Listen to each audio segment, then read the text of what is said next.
discrepancy. Yeah. What do you With think? that last 105 or 106? Should we be mad they took the 3 at the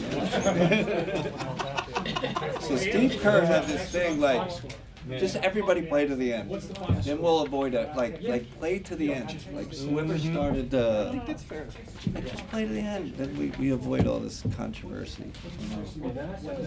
Especially when you get Tristan Thompson dunks. That's what I was saying. But there's been other incidents, right, in the league. Like I mean, it happens every year. maybe Adam can say, "Hey, let's just compete until the end, and then everything will be fine." It happens every year. I don't even know what the Tristan's looking. Should I score? I'm like, there's like 46 seconds. I'm like, play. The ball to Naquan was good. That was right. Yeah. That was the right move. And you pull up Rick. Then the in-season tournament won't be different. Right? In-season tournament's got to be different somehow. Yeah, just say you're practicing for the in-season tournament all year.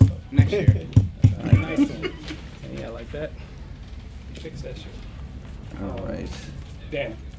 Kenny, we've talked about games that you guys have played against some of the better competition in the NBA and how they haven't always gone your way. Do you view this because of that as a statement type of win? No. I think we played well. I think we were focused. But I wouldn't, wouldn't call it a statement win. They're obviously a really good team. We were at home. But I think we got good feedback on what could work if we, play this team in the playoffs. So that's probably the most important thing. How pleased are you with the way that DeAndre's fit in so far? And I'm just, he's got some edge to him. The physicality we knew about, but he's got some moxie. Just the way he shoots the ball, right? Like there's no hesitation. Sometimes when you come into a new situation, you're trying to fit in. Like he's just kind of put his hand through the door, like I'm in. He's not trying to fit in, if that makes sense. Joe. Before the game, you said that the guys still talk about that playoff series 2 years ago. It was a long time ago. Yeah, they remember. What did they say? I mean, obviously they, when you lose like that in a way, right? I think you guys tell me the rhetoric was, they were more physical and they beat us up physically, right? That they're more competitive, all that, and as a competitor, you remember those losses. So, and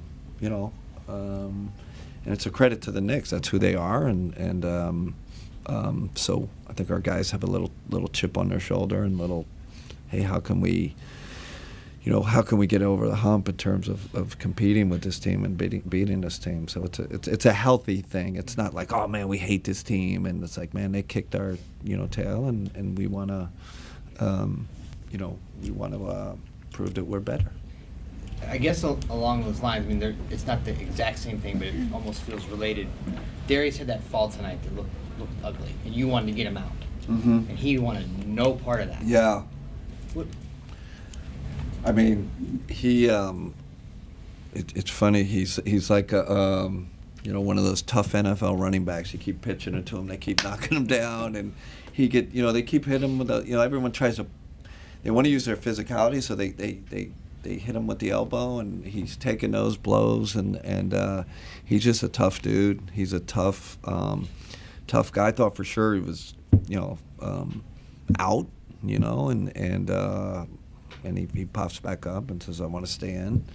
We had to take him out because of there was blood or whatever. That was kind of the referee's decision, and then he goes, no, I want to go back right in, go right back in.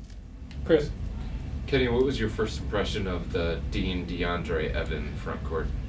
Oh man, I mean, you saw we just switched everything and forced them into a lot of isolation, situations. So it's not just a switching. So now we're switching, and we got guys that can guard the ball, and then we got backside length if they do beat us. So that was kind of the idea behind stockpiling wings that can defend. We all know how important that is, and look great. I was pleased. Offensively, I thought it could be a little clunky, right? But I like how it flowed. It looked good. Leo. Kenny, you talked pregame a lot about Evan's confidence and that continuing to grow. Before the All-Star break, you had mentioned that he and Jared both are guys that need to be more vocal. As you see that confidence grow, do you also see that part translate as well? Is he being more vocal, communicating more? Better. We're still a ways away with his defensive communication. I think he knows exactly what he has to do. He knows how to be in the right situation, but his next step, and I think of the Draymond Green, you got to elevate your teammates, and you do that by communicating with them. And it's not natural for him. We got to keep challenging him with that, but it's definitely gotten better. Mike. When we talk about Evan, we've talked about his improvement as a shooter, a ball handler, but we haven't really talked about his passing, how it's changed from last year. You got to put him in the short roll a ton. Did you foresee him being this decisive in terms of his passing and reading in that spot when you first got here? No, one thing Kobe did tell me when I got the job, said, and he's a really good decision maker. Like he makes the right decision. But what I didn't know was, off the balance, right? Like when he's pushing it in transition, how he can make a pass, he can go behind the back and then find someone on the perimeter.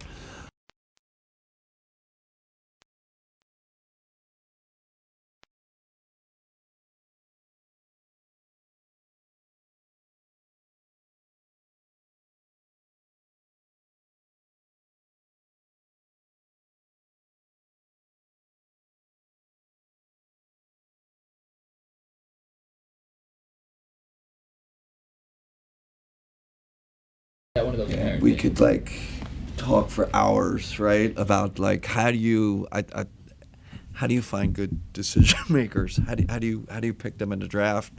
How do you pick them in free agency? I think it's undervalued. It's a difficult skill to evaluate, believe it or not. And I always think in a lot of sports that's where a lot of mistakes come, because you don't evaluate the decision-making ability well enough. Dara. You jumped on him in the first quarter, but Donovan scored 17 in that second quarter. Kind of felt like he delivered the knockout punch tonight. Just what did you see from him in that Yeah, we always talk about everybody else, and it's like, man, he was really the guy that, like you said, laid the knockout punch.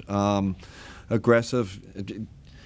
I don't have any stats to back this up, but it seems like Don does not like to have two bad shooting nights in a row. And when he does shoot bad, it's like I'm pretty sure, A, the next night he's going to come out firing, and B, he's probably going to make a lot of them. He's that's a competitor he is, and I felt he had a little more, a little more oomph tonight, a little more juice, and it's part what we talked about before, with having lost to this team in the playoffs and wanting to prove yourself against them. So I think that was part of it too. Any update on Jarrett? X-rays are negative, so that's good. I do think he's going to get an MRI tomorrow, but he came up to me during the game because it's really bothered me. I'm not going to be able to finish, but good X-rays were negative. When did the injury happen? Do you know? I don't know. That's a good question. Not sure. And yet, he did tell me it was I think it was on a dunk. It was rim contact or whatever. I just don't know when it happened. Gotcha. And obviously with Darius, as you said, he's like a bulldog. He'll run through a wall, run through a lot of different things. Last year, he had the similar injury, as everybody knows, with the fractured jaw. He came back into that game. Is there any level of concern from you guys about him coming after tonight's game? I did not know that, so that's interesting. I mean, listen, I was really in contact with Steve. Like, Steve, what do you think? Like, it's hard for me to evaluate. I got to take the players at his, for his word and trust him. But that's part of it, man. Are you really? And we kept asking, were you? So I went out to midcourt and I'm like, you sure? Like, are you sure about this? And he was, he was 100% in. But I think as I get to know the player better and get to know his personality more, I can, if I really thought he was hurt, I'd just say, you're out, but I didn't feel that. And Steve didn't either. Thanks. Nate. Kenny, getting to know guys, I mean, you talked even before the season, like building relationships was a bigger priority for you than scheme or anything like that. Mhm. As you're getting guys back, you're acquiring guys, how important is that coach-player relationship when you're dealing with different minutes?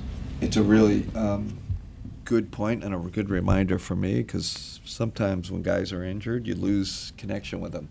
They're in the training room all the time. They're not in your kind of wheelhouse. They're not in your presence all the time. So they're not in a rotation. You're not talking to them a timeout. All of a sudden they're thrust back in. And even tonight I felt like, man, Isaac and Dean, you lose that connection. So it's a good reminder. Like, you always have to, even the injured guys, you got to keep talking to them and keep connecting with them. Definitely an area where I can do better. Like I said tonight, I felt like, man, a little distance there. I mean, they probably don't care, right? They're out there hooping, but from my perspective, it's something I can improve on. And what's your kind of approach when if guys' minutes are changing? Like, do you have a transparent talk with them? How do you deal with it? Yes, brutally honest. Like, there is a hierarchy. We kind of know who the top guy. There's probably 4 guys that are guaranteed you're getting these minutes. After that, if you're, you might be playing well and I got to take you out because there's another guy there, or you're not playing well. There's another guy behind you that can do it just as well. So I think this team gets it. I mean, I really do. A lot of them, I'm thinking Max and Sam and Isaac. These are guys that have had to go through the struggles their whole career, right? And even from college to making it and all that. So we got Dean Wade, another one, right? Was he undrafted, I think, right? So it's not like we have kind of lottery picks in those positions. So there's a humility to their who they are and do they love it? Sometimes you get a side eye, when they come out of the game. It's just, that's part of my job to keep talking to them. Spence. So DeAndre's hit 11 threes since he's gotten here. Really? Yeah, and 4 of them, I think the last 4 he's taken have been all of the self-creation variety. And did you know that he had that in his game? No. No. How does that just even help you even further on the offensive end? Even last night, he had 2 when we were struggling a little bit. He had 2 off the dribble. Yeah. And I mean, he's so compact, like his fundamentals are really good. So that's a little bit of a surprise. And listen, sometimes with us, it's a little more, we're principle-based and more in the flow, as opposed to, hey, DeAndre, we're running this particular pin down. So he's going to have to figure out a little bit how to play that type of basketball. But he's kind of finding it. Hey, I got to take my shot here. And I got to be aggressive with it. But we got to find him ways to get easier touches. We ran that one ATO where he got it. He made that flex cut and got the easy one. So use his size a little more in the paint, but. Yes, short answer is yes. Surprised with the self-creation. And defensively, I think last night he had some possessions against Dayron. He switched on to Cat tonight a couple times, and you're able to have that when he's also able to guard the guards too. Just that has to be such a luxury to have. So we put him on Cat tonight a lot, and then we had him on. Then we could switch to Brunson pick and roll. So guard Cat, they might post you up. I think Cat scored on him twice. But he also held him up a few times, kept him off the boards, and then he could switch on to Brunson and guard that. So, gives you another Dean Wade type defender. It's huge for us. Okay, let's go wrap, Coach. All right, thanks everybody.